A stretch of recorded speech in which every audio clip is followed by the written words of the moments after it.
कांदा प्रश्नावर उद्याच गृहमंत्री सहकार मंत्री अमित शाह साहेबांनी एक महत्त्वाची बैठक लावलेली आहे आणि त्या बैठकीमध्ये कांद्या प्रश्नावर निर्णय होईल।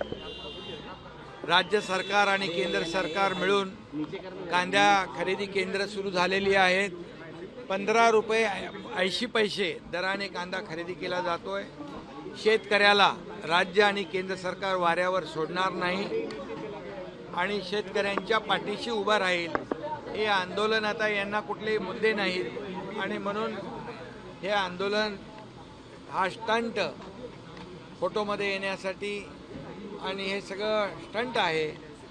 काँग्रेसच्या सरकारमध्ये UPA सरकारमध्ये देखील कांद्याने जनतेला रडवलं होतं, पण त्यांनी भाव वाढवून दिले नाहीत, परंतु राज्य आणि केंद्र सरकार मिळून 15 रुपये 80 पैशाने खरेदी होत आहे।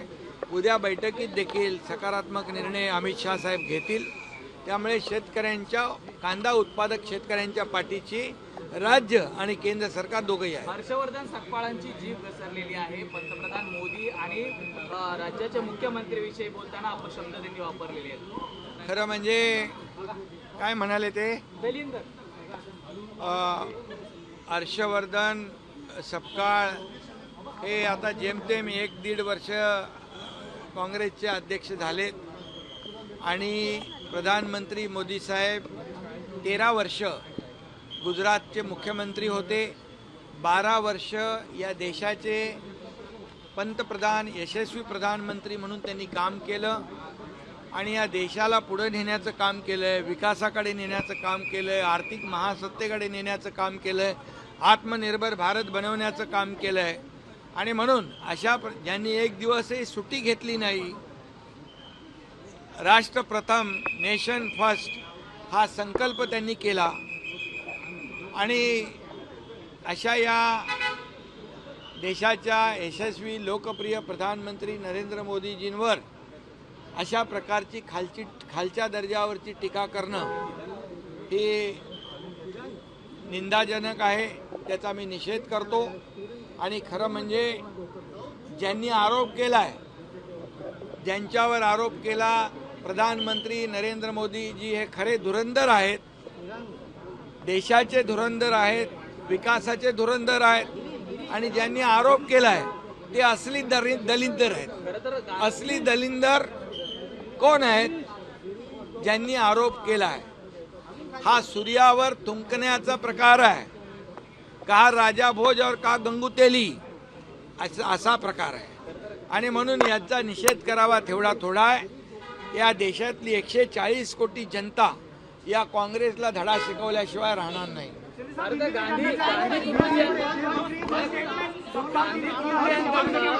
गांधी कुटुंबियांकडनं संस्कृती आणि लोकशाहीच्या गप्पा केल्या जातात। ही संस्कृती नाही। देशाच्या प्रधानमंत्र्यांना खालच्या पातळीवर अशा प्रकारचं वक्तव्य करणं ही संस्कृती देशाची नाही आणि म्हणून याची निंदा जेवढी करू तेवढी कमी आहे।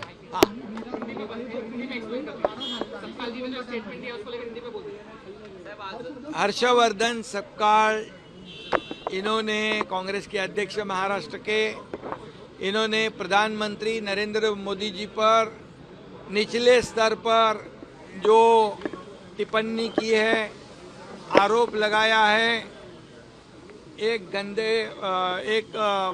जो मैं कहूँगा कि ये जो आरोप है, ये जो टीका है, इसका मैं निंदा करता हूँ, इसकी कड़ी निंदा करता हूँ, इसका मैं निषेध करता हूँ और मैं इतना ही कहता हूँ कि देश का असली धुरंधर नरेंद्र मोदी जी है, जिन्होंने इस देश को आगे बढ़ाया है। ये विकास के धुरंधर है और इसीलिए जिन्होंने ये आरोप लगाया है वो असली दलिंदर है, ये मैं कहूँगा। और मैं ये भी कहूँगा, कहा राजा भोज कहा गंगूतेली वाली बात है। सूरज पे थूकने के बाद क्या होता है? क्या होता है? सूरज को थूकने पर क्या होता है? वो खुद के मुंह पे ही गिरेगा। और इसलिए प्रधानमंत्री मोदी जी को जिन्होंने जिन्होंने आरोप लगाया उनकी कब्र खुद ही उन्होंने खोदी है। और ऐसे लोगों को ये 140 करोड़ जनता सबक सिखाएगी और वो खड्डे में जाएंगे। और मैं इतना ही कहूँगा, जितना आरोप मोदी जी पे, मोदी जी ने 12 साल ये देश का प्रधानमंत्री के रूप में काम किया है, 13 साल गुजरात के मुख्यमंत्री के रूप में काम किया है। ऐसे 25 साल जिन्होंने देश को पूरी तरह समर्पित भावना से काम किया है, ऐसे देशभक्त प्रधानमंत्री नरेंद्र मोदी जी पर कौन टीका करता है? जो 1-1.5 साल 2 साल हुए प्रदेश के अध्यक्ष बन गए, उनको क्या उनकी औकात है? उनकी एक क्या लेवल है उनकी?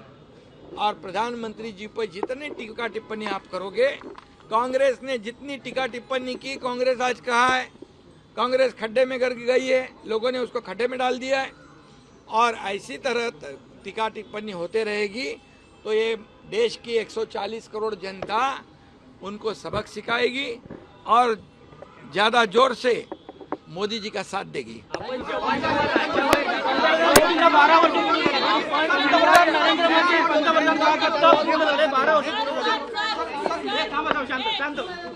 बारा वर्ष पूर्ण झालेली आहे।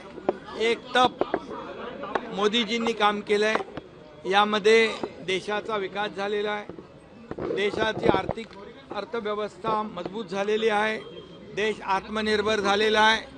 आज डिफेन्समध्ये देखील जे शस्त्र आहेत ती देखील आपण आज एक्सपोर्ट करायला लागलेलो आहोत आणि देशाचा विकास ज्या पद्धतीने होतोय 12 वर्षामध्ये एकही भ्रष्टाचाराचा डाग मोदीजींवर लावण्याची हिंमत कोणी केली नाही।